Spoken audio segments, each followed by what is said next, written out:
All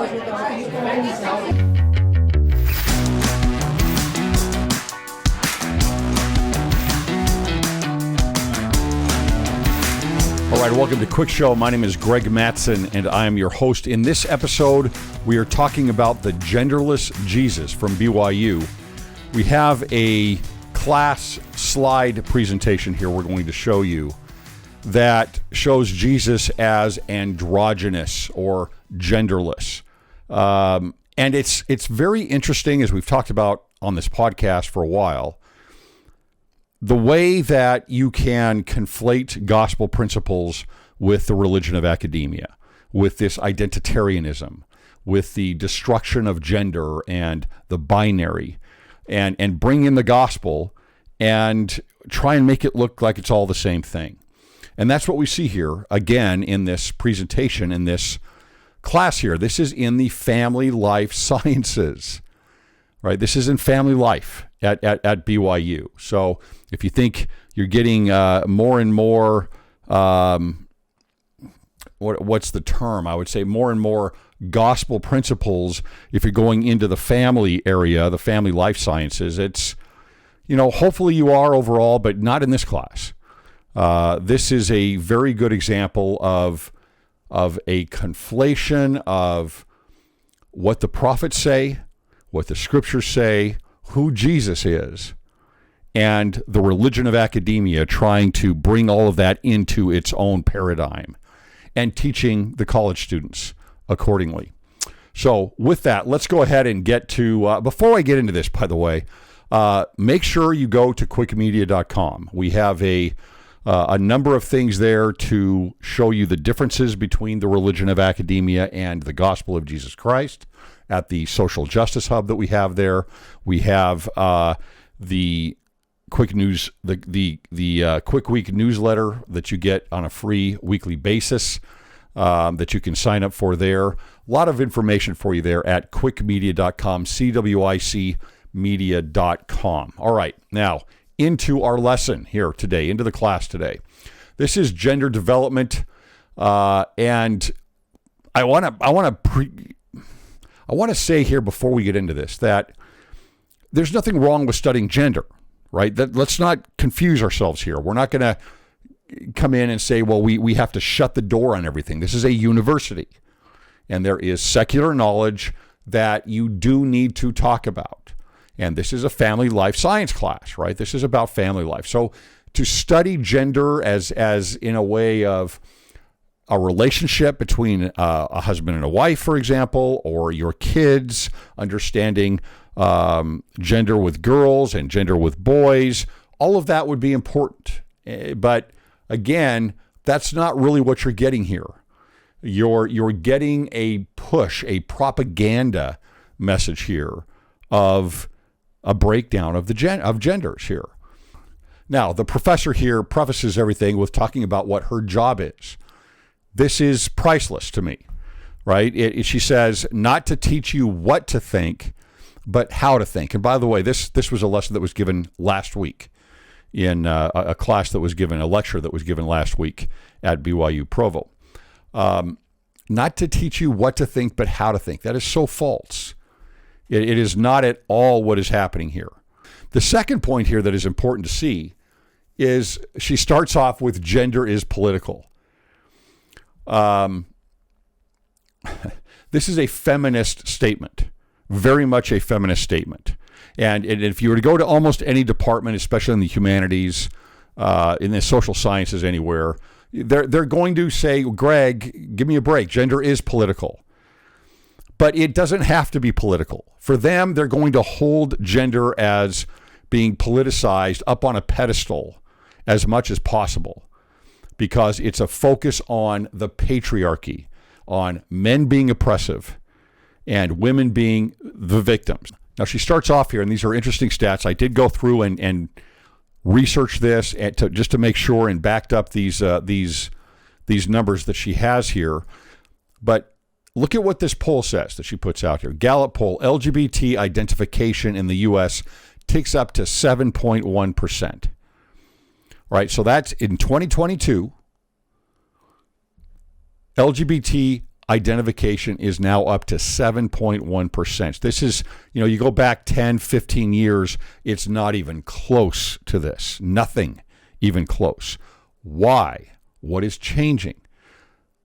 What else she brings up here is that the LGBT identification is up from 5.6% just 2 years ago. So you go from 5.6% up to 7.1. Let's see, you've got 6, you've got 1.5.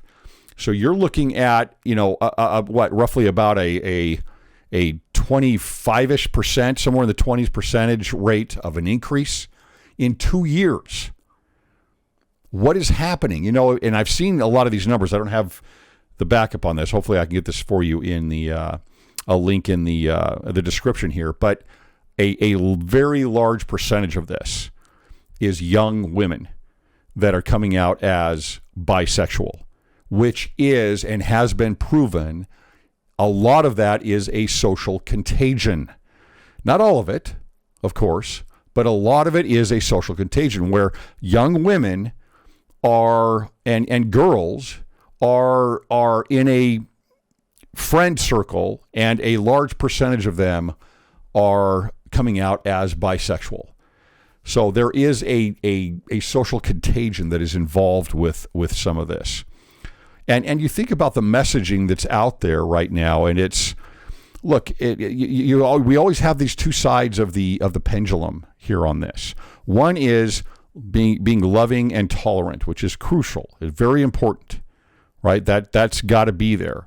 And then there is a side of propaganda, which is the era that we are entering into very quickly here, of pushing the agenda of the breakdown of the binary. It's not just a matter of let's accept those that are that are gender fluid. They find themselves somewhere outside of that binary of, for them, they're going to say gender is man and woman. But it's not just about that, is it? That's not what you see. It is a push. It is an agenda. And to get that push and that agenda moving forward, you have to break down what is already in place. And that is the binary. That is the order. That is the family, ultimately. And that's why I say Identitarianism's target ultimately is the family. That doesn't mean that someone who comes out on the LGBT spectrum here is looking to break up the family. That's not what I'm saying. That isn't true. That's wrong, right? That's not the case. What I am saying is the agenda that is being pushed, right? Separate the agenda and the movement, the political movement of that is often associated with the LGBTQ movement. Is the pushers and the movers and shakers in that movement are trying to break down the binary. And you'll see it even here with her, with the professor here. 1 in 5 Gen Z adults, so 20% of Gen Z adults identify as LGBT. That is absolutely insane, but it's true. It's true. And again, a large portion of that has happened in the last several years is young women, adult and teenage girls. So 1 in every 5. What's happening? And I wish that she would take that and talk a little bit more about what the consequences of this are and why this has actually happened. What will naturally come up as a response to this is, well, people feel more comfortable coming out. And therefore, because there's not as much judgment, the stigma isn't there. And so, more people come out. But again, we're so far beyond that. 20% of Gen Z do not identify as being on the binary, right? They're not part of the binary at all. All right, now, parts of the goals here that they're going to go over in this course. I want to focus down here on, terminology, complexity. Then we get to gender development in children. And of course, this is the holy grail for this movement, is to go get the children. I know this because I've seen what's been happening in the K-12 space. I know it's being pushed there. I'm very familiar with it. Gender in a gospel context. You got to love this. Here it is. Now, let's be clear. We want these secular things being taught in a gospel lens. That is important. We want more and more of this. But to conflate identitarianism with the gospel is extremely dangerous. And we're seeing this more and more, as you've seen what we've done here on this podcast with BYU. And this is simply just another example. Under the gender in a gospel context, we get androgyny. This is where we'll be talking about Jesus. All right, the terminology, and this is an important thing to see because this is what is happening. And she at least is not out on the frontier, on the fringe of the fringe here with what she's teaching. But the terminology here, you're going to see two different layers here if you're on video here, if you're watching this. First is sex, right? That's your biological sex based on your chromosomes.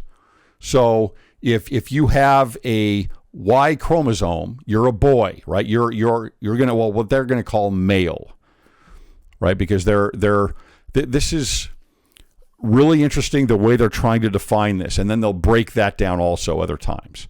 But let's just go over what she's doing.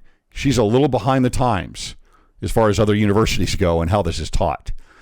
But what she's saying is that sex is male and female, and then there's that very small percentage of intersex individuals, right? So that's based on your chromosomes. Male and female, that's your body.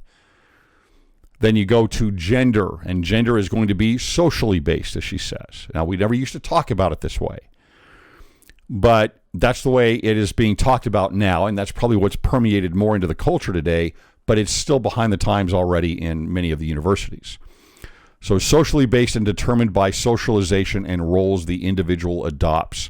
This she defines as masculinity and femininity. They're characteristics, right, that are socially based. So, and here's the thing though, right?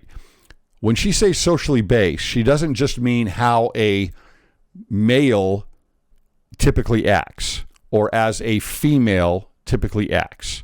What she's saying is these are all socially constructed. And so a girl acting like a girl and having feminine gender traits is because she's been socially constructed to be a girl. And a boy is socially constructed to have masculine traits. Now, there's some truth to that, obviously, right? There's obviously some truth to that. There's because there's a natural difference between a boy and a girl. Not massive in some things, but there's a natural difference. And so we naturally socialize in certain ways to build up certain characteristics. That's true. But what the identitarians try to say is that it is all socially constructed. And this is important to understand with all of critical social justice, is this fact that if you can say everything is socially constructed, then there's no truth, right? So if we take the truth of the order of the family, the traditional family, and we break down all of the gender roles, and we critique the family dynamics and even marriage and gender and responsibilities and communication and identity and everything else, right? If we can say there's no truth to any of this, there's no order to any of this, then we can say we can change it. We can make all of these huge changes, revolutionary, radical changes, like we're going through now, by simply changing the social construction. And so it's the idea of there is no real order in place. The traditional family is just socially constructed. And so we can, through eventually force, because that's what it requires to go against natural law, but we can take that then and move it over here through social construction. And that's what you're seeing happening. That's what you're seeing with what's happening in the K-12 space. That's why you see all the gender bending going on with the drag shows in the schools and and the curriculum that I've gone through. It's all about breaking down the order and socially constructing something new. 2 layers then: sex is your biology, gender is how you manifest your characteristics, either masculine or feminine. All right, then she's going to go over essentialism versus constructionism, right? And so here in essentialism, it basically says if you're born a girl, then you're going to have natural differences from a boy. And those aren't always true, right? You have more masculine girls and more feminine boys. That's a very natural thing to have happen. And they're going to use that oftentimes to try and break down the binary. They're saying there is no binary. And everybody's moving on the spectrum, and so we should not have any social construction. There should be no blue for boys and pink for girls. That's wrong, according to Identitarianism. The other option that they go through is Constructionism, right? And so gender as a construct. This is what Identitarianism is about. She at least is showing the 2 options and not just pushing the construction, but that's eventually what she gets to. She doesn't let you think for yourself on this and tell you what to think or how to think. She actually does tell you what to think by the time she's done with this. So social constructionism, there are a few, if any, innate differences between the sexes. Nearly all differences observed are the result of socialization forces, social performance. And then she's going to run through a bunch of data, which I've seen before, talking about how boys and girls are very similar on a number of different social issues, right, in their behaviors, because she's trying to support it's all constructionism. That's what she's going to go through. I'm not going to go all through all that now. But basically the idea is don't treat a boy like a boy and don't treat a girl like a girl. Here with gender being a social construct, she also goes into examples of gendered words, right? So in other words, that's where we get the idea of the pronouns. Let's break down the pronouns. Let's not identify with a standard binary pronoun. Let's get rid of gendered words. And so you get a person instead of a man or a woman oftentimes. We'll get into that in a minute with a gingerbread person. You can't have a man or a woman. You've got to destroy the binary. And by the way, backing up on this, I want to make this one point that I think is really important. The other universities that are farther ahead of BYU in this identitarianism affront to our culture already, they already try to destroy sex. They don't just make the distinction. That was 10 years ago for them. Right? That was 10, 15 years ago. Now they won't even bring that up oftentimes. I've seen these courses. I've seen what they go through. And they don't want to make the distinction between sex and gender because eventually you do get to a truth about a difference between man and woman. And that's your biology. They don't want to focus on the biology. So they don't go into that at all. In other words, she's using for her terms here for sex being male and female, right? And gender being masculine and feminine, right? Well, she's also going to use for gender a man and a woman, not male and female, but man and woman. So do you have a male woman sometimes? Do you have a female man sometimes? Right? These things don't really make sense in the end. They're not, you can't follow them to the right conclusion. They have to move everything out of truth. And this is postmodernism.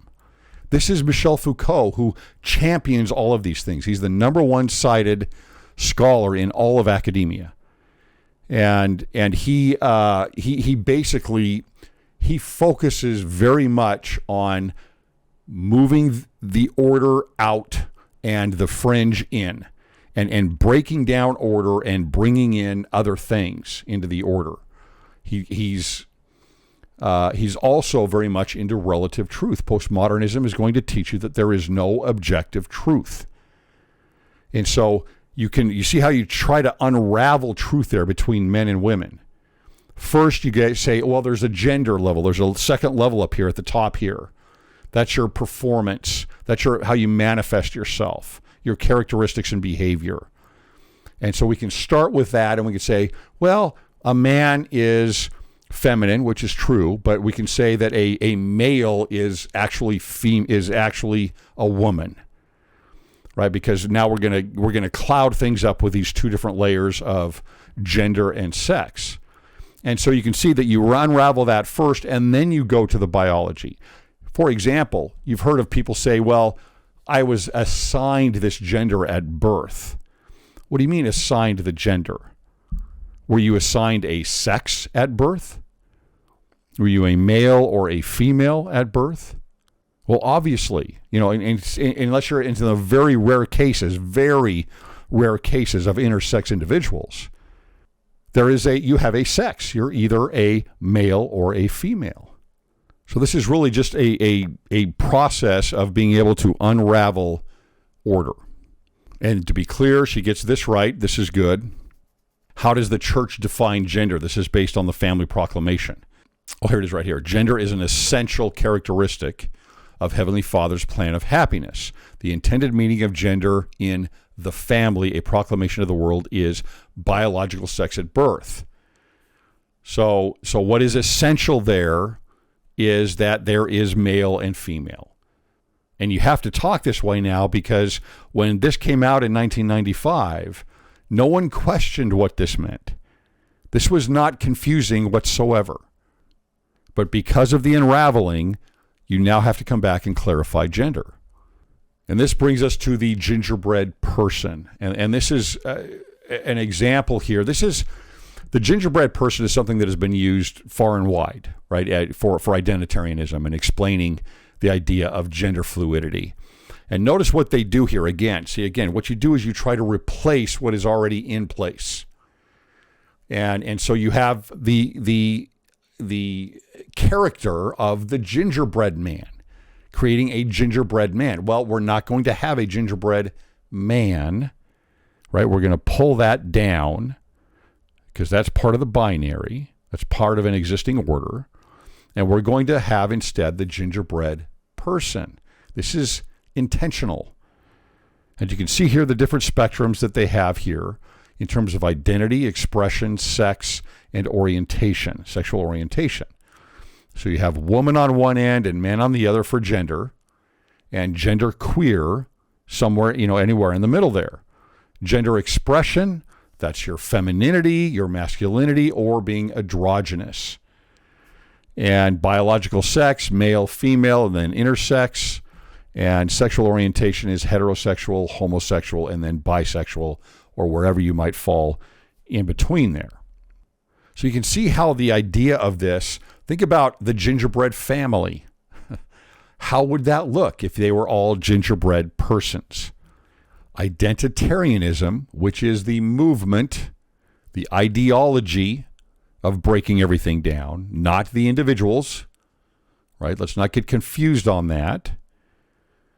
But the ideology behind identitarianism, the breaking down of the binary, the breaking down of that order, the breaking down of the family, right? The target on this is the traditional family. Now, here's where we start getting the church in here and we start conflating things. Think about what you talked about here before. Do you think that the brethren are going to be not wanting to be supporting the family in this? Or are they looking to break down the binary as is happening, which is exactly what this professor is doing here in this class? Here's a couple of quotes here. I think she's got these backwards with the pictures, but this is Elder Cwic. As a church, nobody should be more loving and compassionate. Let us be at the forefront in expressing love, compassion, and outreach. Absolutely. That doesn't mean you break down the binary. Again, it's the two ends of the pendulum here. He continues, let's not have families exclude or be disrespectful of those who choose a different lifestyle. Exactly. You don't do that. But that doesn't mean you attack the order. That doesn't mean that you break down natural law or attempt to. And then you have Elder Oaks here, then Elder Oaks, 2014. We should be persons of goodwill toward all, rejecting persecution including persecution based on race, ethnicity, religious belief, or non-belief, and differences in sexual orientation. This is all true. This is the way this argument is always brought up when you're trying to bring in things from the brethren in the church. Because what you're going to get from the church and the brethren are statements about love and concern and compassion for others. And of course, they're going to take that and conflate it with the gingerbread person and try and say that, okay, look, all of this is just social construction. The family is really not the order, right? That is a social construct. And that's the problem. That's the difficult thing that BYU has to work with here, because you're going to have a number of professors that are brought through the ranks with this kind of information and this type of indoctrination up through the religion of academia. And they're going to try and bring these two things together that don't fit together, that don't work together at all. And so they conflate it. I've seen the same thing done. How many times? I mean, you probably don't look at these things like I do, but how many times have I seen President Oaks talk at BYU in 2020 on race be conflated with going out and supporting Black Lives Matter? Over and over again at BYU. It is a falsehood. But when you try to bring these things together, that's what you get. You start using the prophet's words to support these radical, hard leftist, Marxian and identitarian tenets. And it's confusing. It's very confusing. The point of doing this, what I'm doing right now, is exactly that. You've got to be able to separate these things. And you've got kids or you've got grandkids that are going to BYU or any university, and they come back and they start talking with these terms and these new ideas, and you're like, what is going on? Well, hopefully, if you're listening to the podcast, you can get a little bit more information on that. You can get a little bit of an understanding of what is happening and what this terminology is. What are the ideas that are being inserted into these young minds that have just left the nest? And you have these professors that say, basically, hey, you've been coddled and you've been closed off, right, from the real teachings. And here you are at university. So now everything you learned before, that's kind of like primary stuff. That's kid stuff. Here's the real stuff. And again, it's not critical thinking. It's teaching you what to think. It's not teaching you how to think. She continues to go on with this here. Here's just some pictures that she has put up here. One is, and basically look at the colors, if you can see this. It's pink and blue. And so there's a distinction here between pink and blue. Well, again, there's no thought process put behind this. The idea behind what she's putting up here, and I know this because I don't need to know her to know this, right? Because this is the same idea that's put up in every university, everywhere in the religion of academia. And that is that, hey, look what we're doing. We're saying that blue is for boys and pink is for girls. Okay, let's back up to her language here and talk about biological sex. You have males and you have females. So if blue is assigned to males and pink is assigned to females, is that a bad thing? And is that even a social construct? Because what if you remove those things? What if you remove the colors? What would you use to distinguish between male and female, say at a bathroom? What are you going to use? Or would you make a distinction between male and female? I'm not even talking gender in her language. Would you make a distinction at a birthday party for a male kid as compared to a female kid? And would colors go along with that? What are the distinctions? Are there any distinctions? Again, see, what you're really saying is get rid of all distinctions, even at the sex level, even at the biological level. At a bathroom, let's say you've got a bathroom that is painted blue for boys and pink for girls on the inside, right? Let's say you removed those things. Okay, fine. Well, what else is there that might distinguish those? Well, if you go to most bathrooms, there's going to be something that's written that says men and something that says women, right? Or there's a sign. And those are social constructs, but they're about biological sex. For example, you'll have men that has the straight leg pant on the man, right? And the woman may have a dress on, right? So you've got a distinction there.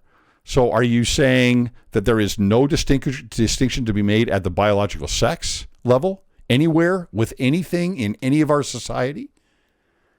Where does that stop? And if you're not going to make a distinction for biological sex, then there is no distinction for anything. Culturally, socially, in communication whatsoever. There's nothing wrong with having a binary. There is a reason why there are men and women, why there are male and female. It is for procreation. It is for building families, right? As the Family Proclamation says, gender, being biological sex, is an essential characteristic of the plan of salvation.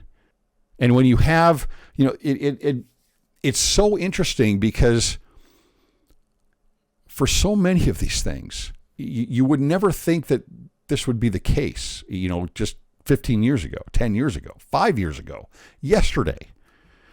But when you go back and you look at the creation story and the Adam and Eve story, so basic, right, that's in there. Adam and Eve. Adam and Eve, Adam's rib or his side is taken and split. So now you have man and woman, or in her terms, perhaps male and female. Well, what happens then? See, they're separated apart. That's covenant. That's the first part of covenant. That's what the plan of salvation is all about. And now that they are apart, they need to be brought back together for what? To be one flesh. That is something that is better than it was before. Why? Because of the process. And it's just like us with God, with our Heavenly Father. We were split off from Him. And being split away from Him is the right thing. Right? We are on earth, He is in heaven, and we look up to Him and He looks down to us. And that split then is now going to give us the word atonement, at one-ment, where we can now become at one again. And there's a process there. It's called the sacrifice of Jesus Christ and our works and our efforts and our obedience to the commandments. See, without that, none of that process exists. And it's the same thing with people, especially marriage, where you have the two, the male and the female, and now you need to create one flesh. And you bring your characteristics together to work together.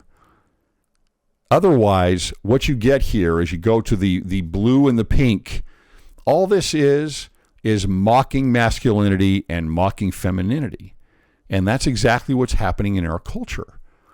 It is an attack on masculinity and an attack on femininity, as if both are bad. And we try to make our women more masculine in our society now and our men more feminine. This is a problem. We are flattening the hierarchy. We are flattening the order here. And we're doing it so recklessly because we don't really know.